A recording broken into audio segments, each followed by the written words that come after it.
Ang mga mata nagiging kulay pula kapag nagagalit. Sikreto silang namumuhay sa isang liblib na lugar.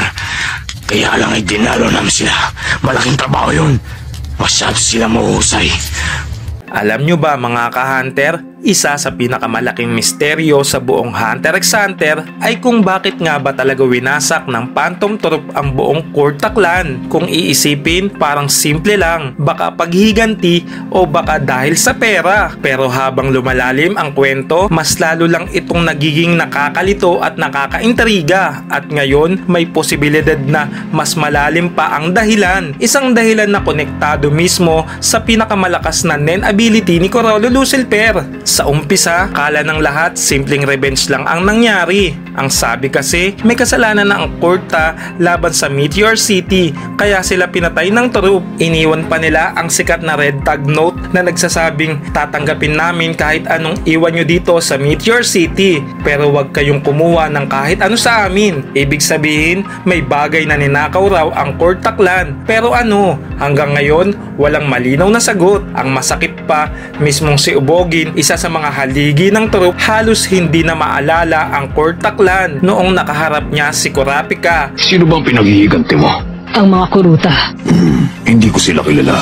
Kung talagang personal ang dahilan, imposible na basta niya itong makakalimutan. Kaya ang tanong, totoong paghihiganti lang ba ito? Isa pang teorya, pera. Kasi naman, ang Scarlet Eyes ng Kurta ay sobrang bihira at napakamahal. Sa black market, bilyon-bilyon ang halaga nito. Kaya malaki ang posibilidad na ginamit lang ng troop ang massacre para pondohan ang kanilang mga operasyon. Pero kung pera lang ang dahilan, bakit sobrang brutal at sobra-sobra ang ginawa nila? Meron ding bagong idea. Baka may kinalaman si Sheila. Siya yung kaibigan ni Kurapika at Pyro na bigla na lang nawala. May nagsasabing nakita ng troop ang librong iniwan ni Sheila sa Kurta. Inakala nilang may kinalaman ang Kurta sa pagkawala niya, kaya sila nagwawala. Nakakaantig nga pakinggan, pero medyo kulang sa logic. Dahil bakit nga ba andun mismo ang troop sa lugar na yun? At bakit sobrang obsessed ni Corollo sa Scarlet Eyes? Dito na papasok ang mas nakakaantig balahibong posibilidad. Alam natin na ang Nen system ay gumagana gamit ang restriction and conditions. Kung hindi sapat ang aura mo, maglalagay ka ng matinding kondisyon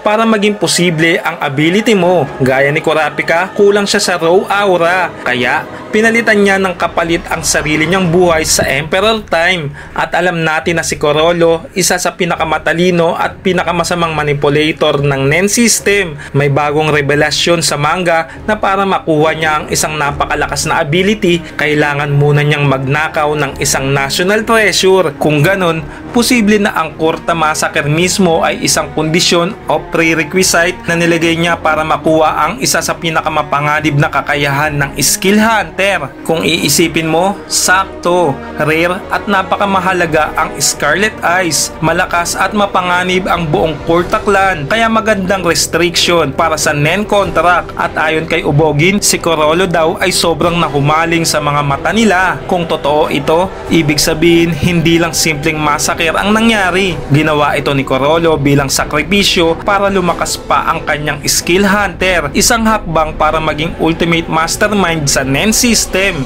Pero teka lang, kung ganito nga ang totoo, ano kaya ang susunod na restriction ni Corollo para matalo si Hisoka sa Black Whale? At posible bang may mas malupit pa siyang planong isasakripisyo? Ako si Mr. Salaysay at welcome kayo dito sa HXH Theories PH. Kung nagustuhan nyo ang ganitong malalim na usapan tungkol sa Hunter x Hunter, huwag kalimutang mag-follow sa FB page ko na Mr. Salaysay at mag-subscribe sa YouTube channel natin na HXH Theories PH. Mas marami pa tayong bubuksan na sikreto sa mundo ng Hunter x Hunter at baka sa susunod mas shocking pa kaysa sa Kurta clan massacre.